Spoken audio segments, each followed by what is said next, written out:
নমস্কার, আলোর দিশা মোটিভেশন চ্যানেলে সবাইকে সাদর অভিনন্দন জানাই। আজ আমরা আলোচনায় স্বামী বিবেকানন্দ বিরচিত শ্রী রামকৃষ্ণ স্তোত্রম স্বামী হর্ষানন্দ মহারাজ যে ব্যাখ্যা দিয়েছেন সেই ব্যাখ্যা তুলে ধরার চেষ্টা করব। কথা প্রসঙ্গে শ্রী রামকৃষ্ণ জীবনী বইটি থেকে আজকের আলোচনা। সুপণ্ডিত ও শাস্ত্রজ্ঞ এবং রামকৃষ্ণ মঠ বেঙ্গালুরু কেন্দ্রের অধ্যক্ষ ছিলেন স্বামী হর্ষানন্দজি। তাঁর লিখিত মূল সংস্কৃত ব্যাখ্যাটির বঙ্গানুবাদ করেছেন স্বামী মুক্ত সঙ্গানন্দ। এই জগতের মানুষ অন্নগত প্রাণ, প্রায়শই কামকাঞ্চনে আসক্ত, পরম তত্ত্ব ভগবানে পরম পুরুষার্থে উদাসীন, পরম তত্ত্ব প্রতিপাদনকারী শ্রুতি স্মৃতির শাস্ত্রে অশ্রদ্ধাশীল। তবে মানুষের মধ্যে শ্রদ্ধাশীল ব্যক্তি যে একেবারেই দেখতে পাওয়া যায় না তা নয়, কিন্তু তাঁরাও ভগবানকে লাভ করতে গেলে পরম বৈরাগ্য আশ্রয় করে বহু তপস্যাদি করতে হয়। এরূপ করার মতো শক্তি তো আমাদের নেই, এরূপ ভেবে অত্যন্ত মুহ্যমান হন।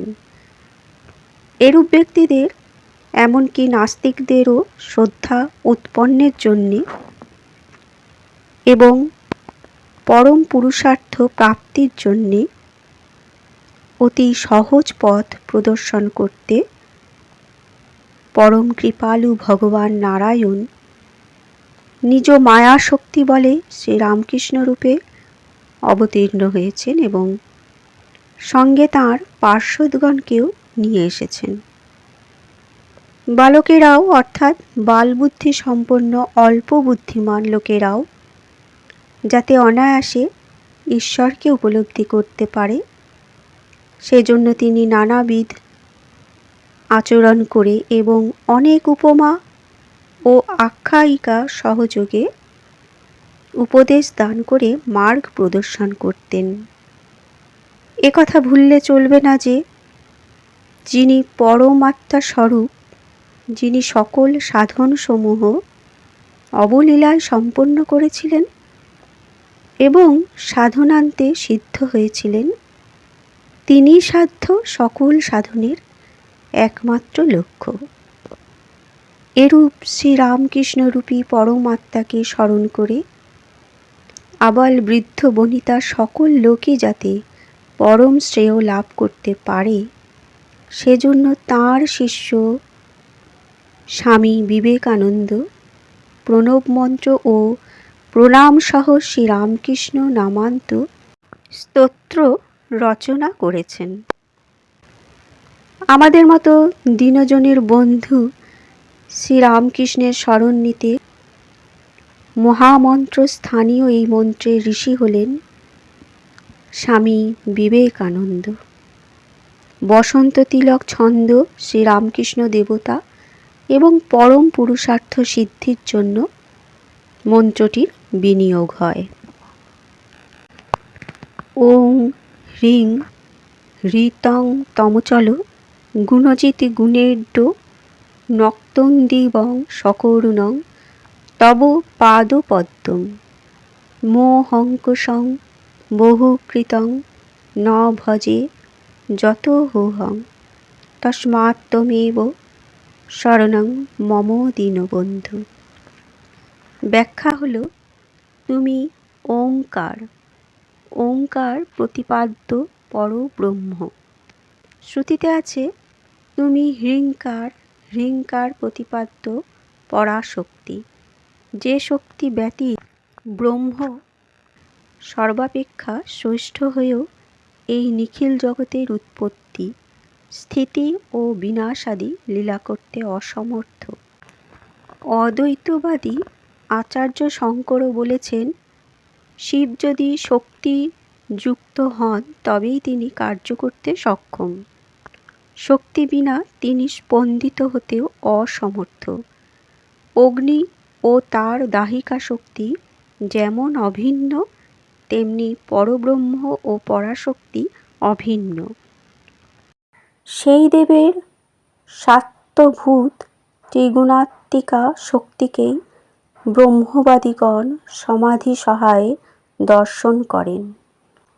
তাই একই শ্রীরামকৃষ্ণে ওঙ্কার এবং হ্রিঙ্কার প্রয়োগ হয়েছে। ঋতম ধর্ম অথবা সত্য, যা স্থিতিকালে জগৎকে ধারণ করে রাখে। তুমি সেই ঋতস্বরূপ।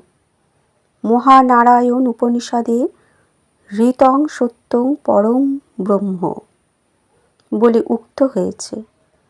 তম অর্থাৎ তুমি, অচল অচল, যা চলে না তা অচল, সদা নিজ মহিমায় প্রতিষ্ঠিত। গীতশাস্ত্রেও তাকে বলা হয়েছে অচল হয়ং সনাতন। এই আত্মা অচল স্বরূপ ও সনাতন, অথবা র ও ল অভেদ বলে অচল শব্দটি অচর শব্দ রূপেও গৃহীত হতে পারে। সেক্ষেত্রে অর্থ হবে যিনি চরেন না, অর্থাৎ কর্মফল ভোগ করেন না, তিনি অচর পরমেশ্বর। পরমাত্মা হলেন সকল কর্মের অধ্যক্ষ, সাক্ষী স্বরূপ, এজন্য তিনি কর্মফল ভোগ করেন না। মুন্ডক উপনিষদ বলেছেন, দেহবৃক্ষকে আশ্রয় করে আছে দুটি পক্ষী, জীবাত্মা ও পরমাত্মা। এর মধ্যে অন্যটি পরমাত্মা ফল কর্মফল ভক্ষণ না করে শুধু দর্শন করে। তুমি গুণজিৎ, সৌশীল্য, বাৎসল্য, মার্দব, সাম্য, কারুণ্য, মাধুর্য, গাম্ভীর্য, সত্য কামত্ব ও সত্য সংকল্পাদি অসংখ্য কল্যাণ গুণের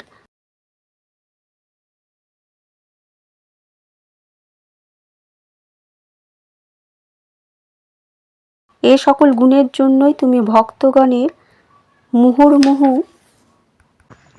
স্তুতির যোগ্য, এবং তোমার পাদপদ্ম দুটিও তোমারই মতো গুণ বিশিষ্ট। যেহেতু তোমার সকল অঙ্গই করুণারসে পূর্ণ, সেহেতু তোমার চরণযুগলও সকরুণম করুণাযুক্তই। তদুপরি তোমার চরণ দুটি মোহঙ্কষম, মোহনাশক। অনন্ত বস্তুতে আত্মদর্শনই হল মোহ। সেই মোহকে কর্ষণ করে নাশ করে যে, তাকে বলে মোহঙ্কষ, অর্থাৎ অজ্ঞান নাশকারী। অতএব তোমার স্মরণ মাত্রেই অজ্ঞান বা মোহ নাশ হয়। তোমার শ্রী পাদপদ্মের মোহবিনাশী শক্তিতে কিছুমাত্র সন্দেহ করার কারণ নেই। যেহেতু অহং, আমি গহন মোহে নিমগ্ন, তাই তোমার মোহনাশকারী পাদপদ্ম নক্তন্দীবম অহর্নিশ ন ভজে, ভজনা করিনি, সেবা করিনি। সেহেতু আমি বহুকৃতম, বহু অনুচিত কাজ করেছি। তস্মাৎ সেজন্যই হে দীনবন্ধু, তমেব মম শরণম, সর্বতোভাবে তুমিই আমার আশ্রয়। ভয়ঙ্কর সংসার সাগর থেকে তুমি আমায় রক্ষা করো, এই হলো ভাবার্থ। পূর্ব শ্লোকে ভগবানের স্বরূপ বলা হয়েছে। তাঁর করুণাযুক্ত দুটি চরণপদ্মে ভক্তির অভাব হেতু বহু অনুচিত কাজ করা হয়েছে বলে ভক্ত সেই চরণ কমলে আশ্রয় প্রার্থনা করেছেন। এখন ভগবৎ সাক্ষাৎকারের জন্য যে সাধনার প্রয়োজন, যার অভাবে দুঃখ উৎপন্ন হয়, সেই ভক্তি সাধনার বর্ণনার দ্বারা পরমাত্মার আশ্রয় প্রার্থনা করেছেন। ভক্তির ভগশ্চ ভজনং ভবভেদকারী গচ্ছন্তলং সুবিপুলং গমনায় তত্ত্বম ভক্তধৃতোপি হৃদি মে ন চ ভাতি কিঞ্চিৎ তস্মাৎ ত্বমেব শরণং মম দীনবন্ধু। ব্যাখ্যা হলো, ভক্তি হলো ঈশ্বরের প্রেম। সে ভক্তি শ্রীমদ্ ভাগবতে এইভাবে বর্ণিত হয়েছে। ভগবান বলেছেন, আমার গুণশ্রবণ মাত্র সর্বচিত্ত নিবাসী আমাতে সাগরের গঙ্গা জল প্রবাহের ন্যায় আত্মার যে অবিচ্ছিন্ন স্বাভাবিকী গতি উদিত হয়, তাই নির্গুণ ভক্তিযোগের লক্ষণ। সেই ভক্তি পুরুষোত্তম আমাতে ফল সন্ধান রহিতা ও ভেদ দর্শন রহিতা হয়। ভগ শব্দের অর্থ জ্ঞান, বৈরাগ্যাদি ঐশ্বর্য। বিষ্ণু পুরাণে আছে, অনিমাদি সমগ্র ঐশ্বর্য, ধর্ম, যশ, শ্রী, জ্ঞান ও বৈরাগ্য, এই ছয়টিকে ভগ বলা হয়।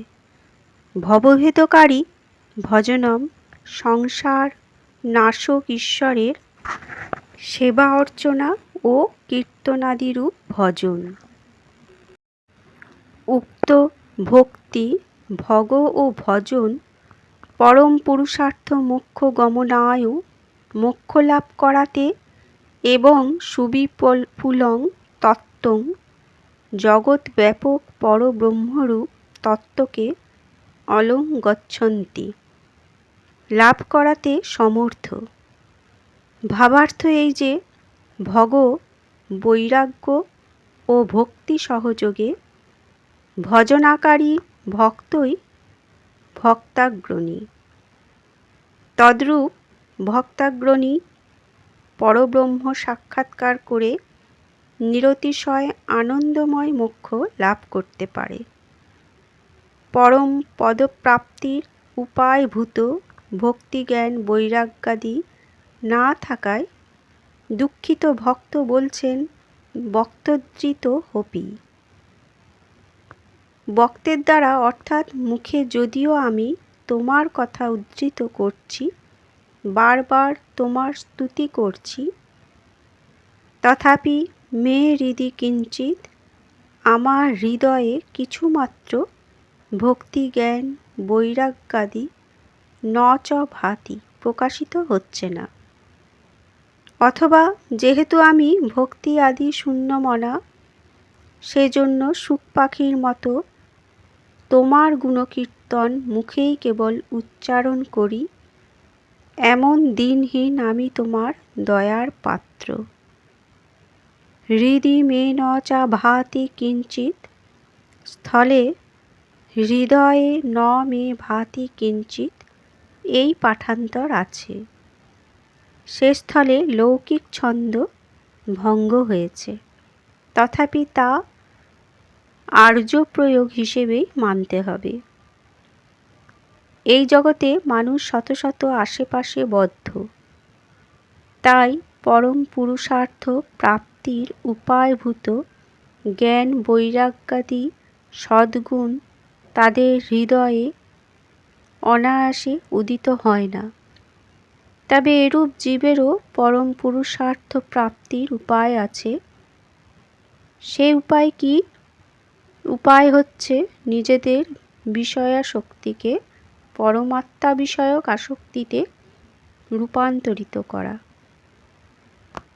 বন্ধুরা, আজকের পাঠ এ পর্যন্তই। বাকি ব্যাখ্যাটুকু পরের ভিডিওতে আবার তুলে ধরা হবে। ধন্যবাদ।